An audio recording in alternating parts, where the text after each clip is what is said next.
don't think it's like food poisoning or COVID or anything like that. I think it's just one of those things that we've unfortunately picked up as a group. We try to do absolutely everything right to make sure we're prepared really well for this game. And sometimes life throws these kind of things at you as a squad, and we've just got to see how we pull up tomorrow and do everything we can to be right and ready to go. Are you expecting everyone to be ready and fit for tomorrow? It's hard to say. I've not seen anyone this morning. Literally got straight on the bus, so guys will do everything they can. Work really hard in that respect. So just have time will tell, I guess. I suppose you're not necessarily the right person to ask, but do you know if anyone has been called up from the UK to come over or not? I don't. I've stayed far away from that these days. Put that right behind me. Even though I'm having to do this now, this is where the book starts. I'm not doing anything else. So, yeah. Dean, and then we'll go Lawrence. How disconcerting is it though that so many people are struggling preparation today? There have been issues, for example, in South Africa, which you went through. I mean, just how much of a disruption is it for a team so close to the start of the test? It's frustrating. I think today's generally an optional session anyway, so there's a few of the guys that wouldn't have come in anyway and that haven't, that are feeling fine. So, like I say, there's not really much you can do apart from just try and do everything you can to fuel, hydrate, do all the things away from the game that are going to serve you really well tonight in preparation for tomorrow.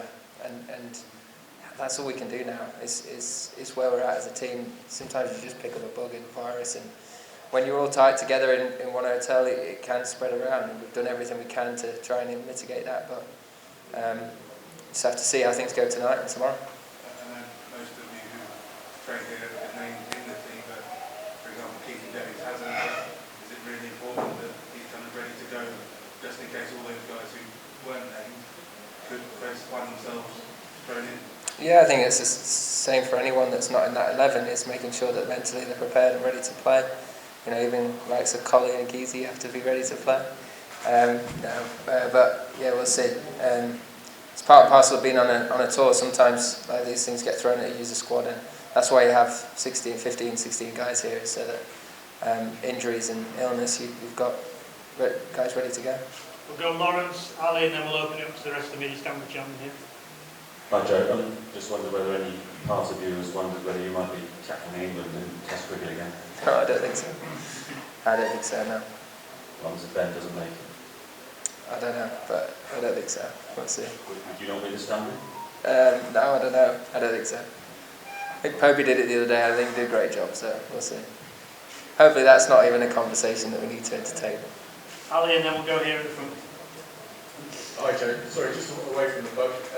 Ben Stokes named you as the second spinner in his team yesterday. About time. Well, that was going to be my question. How do you view that challenge? What does that mean for you? How do things change for you in that respect? Nothing really. I just go about business as normal.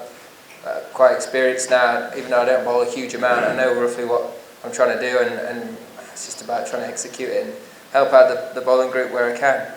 Try and look to take wickets when the time's right, and work in partnership with the guys at the other end. We've got the front here. Yes. Joe, this is Zaid Malik of the Bold News. What's the latest situation in your team squad? Because you have already announced the team last day. Is there any possibility to change the team? And what about the pitch you have seen? I think the pitch looks good from what I've seen. In terms of our squad, as far as I'm aware, it's the same team as has been announced. Just if there are any guys that aren't fit, then I'm sure there'll be a late decision made. But as far as I'm aware, it'll be exactly the same as has been told previously. But pitch looks good. Should be a great game. Expect a very exciting series. We'll look to keep the momentum that we gained throughout the summer and play in the manner that we've played over the last 6 or 7 games, and we expect a very strong Pakistan side at home to put in a really strong performance too, so it should be a ripper. Go ahead, Ian. Joe, despite the fact that India beat Pakistan in the final of the T20 World Cup, Pakistani fans still love English cricket team. Few words for the fans who are coming to see you guys playing in the T20 tomorrow. We're all really excited to get going. There is obviously it's frustrating. There's a few guys that are ill at the minute, but when it comes to tomorrow, and it's speaking to the guys that were here in the T20 series, the atmosphere within the stadiums was amazing. It was electric, and that's what you want. You want to turn up to grounds. You want to see the passion for the supporters everywhere around the world that you go, and it's great for us to be a part of a very historic tour, and against a very talented side as well. And hopefully, both teams can put on a real good show for these 3 games and entertain what should be a very excitable and interested crowd. So yeah, it should be good. Looking forward to it. Joe, there's been a remarkable transformation of the England team. So how important it is to win Test series in the subcontinent to achieve that goal of being top team? I think you've got to be consistent wherever you go in the world if you want to be the best team in the world. So of course you go into every series, every game, and you expect yourselves to win, and you make sure that you do everything you can to do that. One thing that this team will do is whatever the situation of the game, we'll look to go and win it. I think there's only 2 results possible when we play. If Pakistan are good enough to beat us and outplay us, then fair play to them. But we'll be certainly doing everything we can to go and win this series and win each game from whatever position we find ourselves in. Go ahead, please. Joe, my name is Zulfikar Bey, and my question is that, what is your game plan against Pakistan? My personal game plan? No, I'm asking about the whole team. Smack it, score fast and take wickets. It's pretty simple. Gentleman here at the front. That's going short from the news. How difficult it is to transform your game from the limited over white ball cricket to the series cricket, Test cricket? Well, when you play in this team, you don't have to change much. I think, if anything, Ben from that World Cup final has to score a little bit quicker in Test cricket by his own standards. But no, I think more than anything, it's about picking the rhythm of the game. It's about understanding certain passages of play, knowing that there is time on your side if you need to use it, and understanding that it's okay sometimes to absorb a little bit of pressure.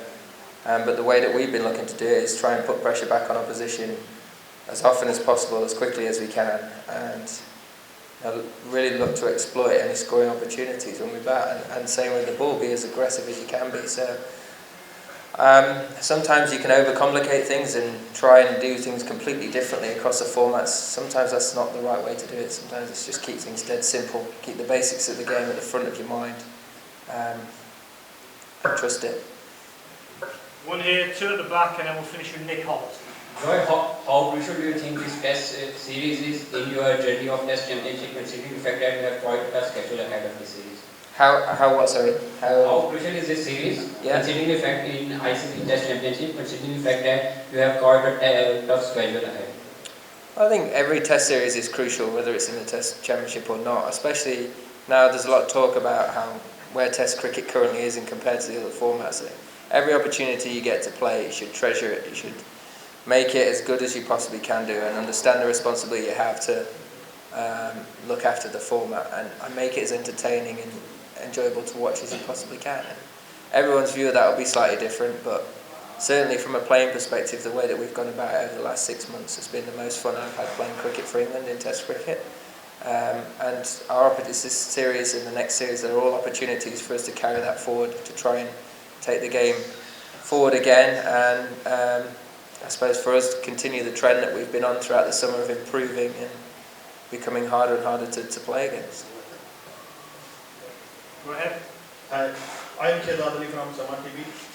Despite you bought your personal chef from UK, rather than your players are kept from food poisoning, is it not better to utilize Pakistani cook? The thing is, we've been trying to bring a chef away with us for a couple of years now. It's the first opportunity that we've had to do it with you look at all the other international sporting teams around, especially in England, that even Premier League teams, Championship football teams, they all have their own chef. We feel like from a nutrition, from a performance side of things, we're trying to do everything we can to optimise ourselves and get ourselves in the right place to perform well. And it's unfortunate that we're in the situation we are, but we don't think it's food related. I don't think that there's any correlation between the two. And in fact, the chef himself, I don't think, is very well. So I don't think it's the food at all. Last question, and one from Nick. You are in the top in test squad, in test ranking. So how do you rate to Babadasan as he's looking in top 5? Yeah, I didn't really look at the rankings too much. I just look around the world and look at what I think are brilliant players, and he's certainly one of them. I think he's consistent across the 3 formats. He's done extremely well in Test cricket for a number of years now around the world, not just in certain conditions. And then we're going to have to play very well to keep him quiet. He seems to, he's a little bit younger than myself and a few of the other guys, and I feel like the best is still to come for him, but we've got to make sure that the best isn't against us this next 3 games, and we've keep him quiet. But he's a hell of a player. He's great to watch.